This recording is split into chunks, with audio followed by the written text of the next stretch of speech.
there's no harm, no loss, no fraud, no breach of the peace if you are peaceful. And if you are, compassionate and understanding and, self-aware, then there's nothing that the authorities can charge you with. And as long as that is clear, and,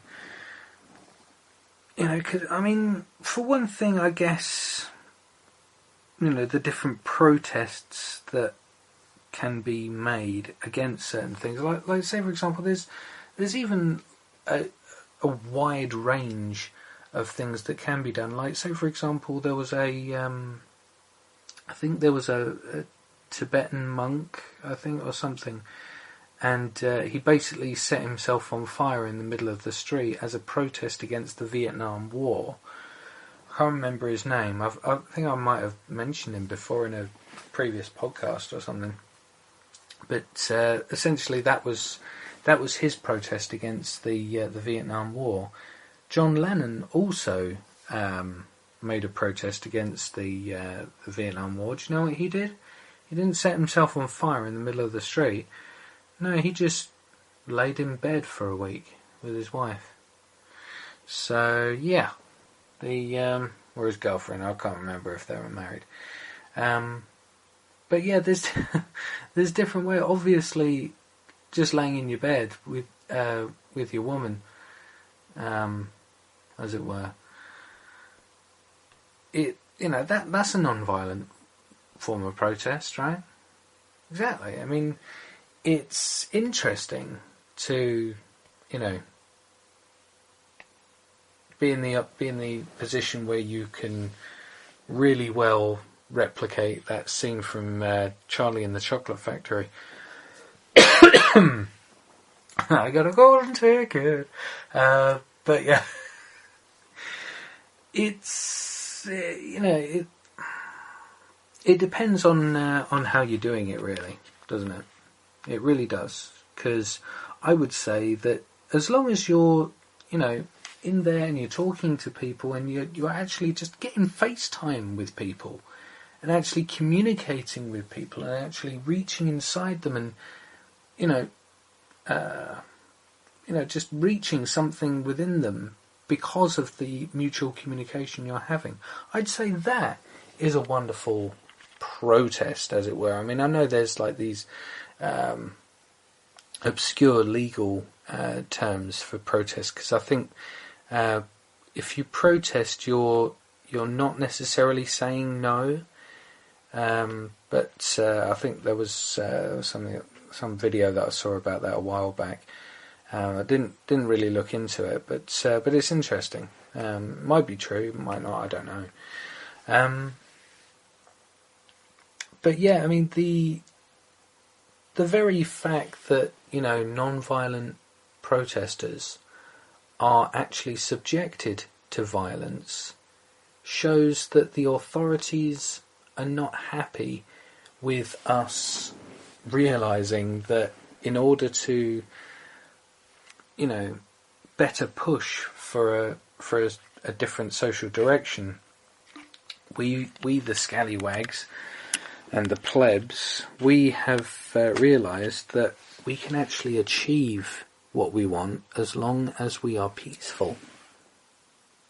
Yeah, that's one thing that the corporations absolutely despise, the fact that that as long as you're peaceful, they can't do anything to you. They have to make something up about you. And as long as you're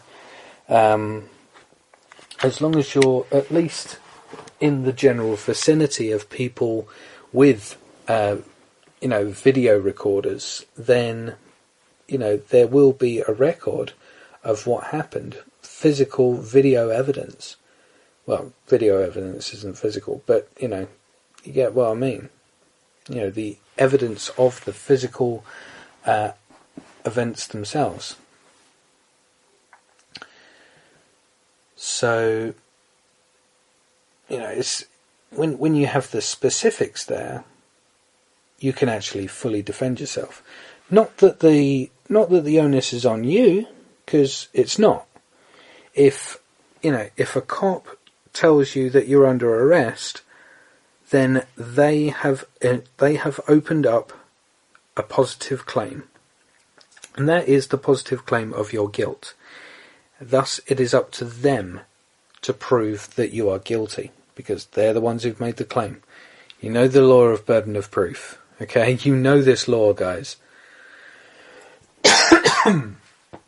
So, since the onus is on them, how can they prove that you're being violent or disruptive or a threat, an actual physical or perceived threat, when you're actually being good to people? What can they prove then? They can't prove a damn thing. So, even if you do get arrested, then remain peaceful. As my mother would say, peacefully accept it. It's the Buddhist philosophy of peaceful acceptance. But it's I'd say it's only valid when you have no other choice. If there really is no hope of getting out of the situation without getting arrested, then just relinquish. If you're gonna get arrested, just accept it, mate. Because the thing is, once they start getting the cuffs out and putting them on you, you can't just shrug them off and say, no, I don't want you to arrest me. They're like, okay. They won't do that. If they're getting the cuffs out to arrest you, then really they have to. You can fight it in other times. But that aside, that's the kind of specifics that you see in effect when peaceful protest is being utilised, and the functions of evolution as opposed to revolution. Because in general, as I said, the kindest definition of revolution is the second one: a dramatic and wide-reaching change in conditions, attitudes, or operation. And but then again, by that definition, just the very value system shift itself could be defined as a revolution. With the whole 100th monkey thing, when things go from 10% to 100%, that could be considered a revolution. So really, it should be maybe about combining the two terms. As I'm starting to reach the end of this podcast now, I should be wrapping this up. I would say, to conclude, we need to be considering this as revolution via evolution. The revolution should be maybe the end result, maybe defining it as the second definition, but use it via an evolutionary path. You see? So we revolve because we evolve, or revolt as we evolve. But then again, because I think the word revolt comes from revolution.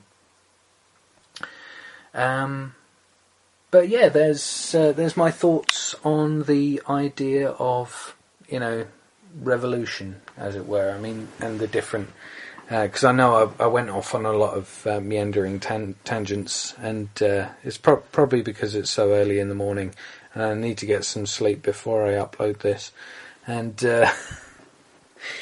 I'm just got a lot of things going on in my brain, and especially with the film that's coming up, my back is really up against the wall.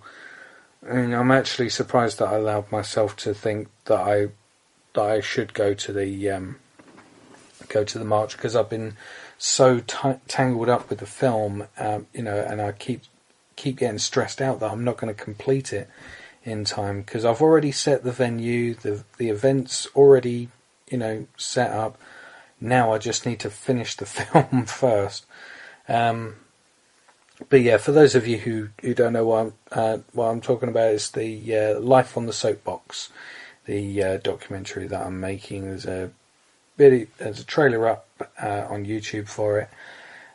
You can, and it's up on Facebook as well. But yeah, I'm actually looking forward to going to London, even though it's going to be a novel experience because I've never been on a march this big before. I went to a march in Brighton, and that was about the squatters rights thing, and there's actually some photos of the event where you can see other people speaking through my megaphone.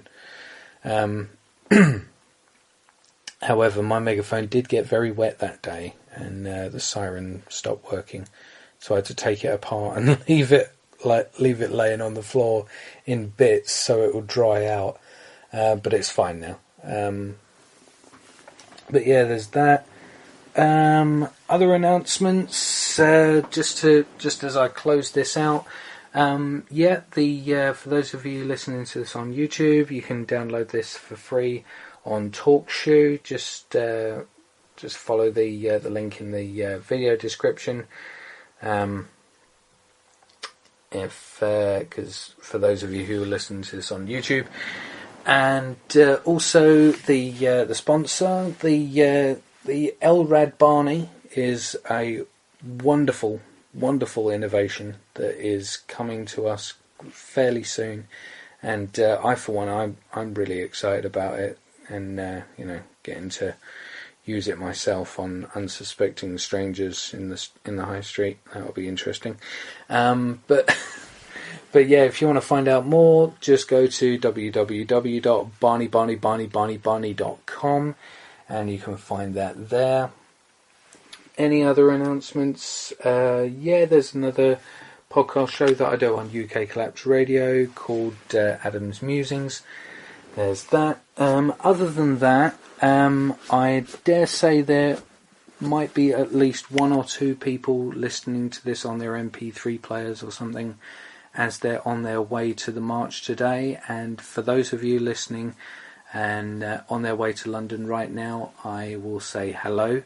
And keep a lookout for me. I'll have my megaphone, and I think I'll have a high-vis jacket on as well, saying "Free Hugs Dealer." But I hope to see you all there. And please, guys, let's keep it non-violent, okay? Let's keep it peaceful. Please do not allow yourself to get caught up in any violence. That would only serve to give the mainstream media something to point their cameras at finally. And and then they're like, oh yes, violence in the street today, masked thugs. No, we don't want to be drawn out like that, okay? We don't want to get raked over the coals for those idiots who want to, be violent. Because I know there will be some people there who will be violent. So please, ladies and gents, keep an eye out, look after the people around you, and if anyone starts being violent, try to calm them down. If you can't calm them down, just move yourself and the people around you away from them. Make sure they don't get caught up in it as well. But that's all for this time. Take care now. Bye-bye.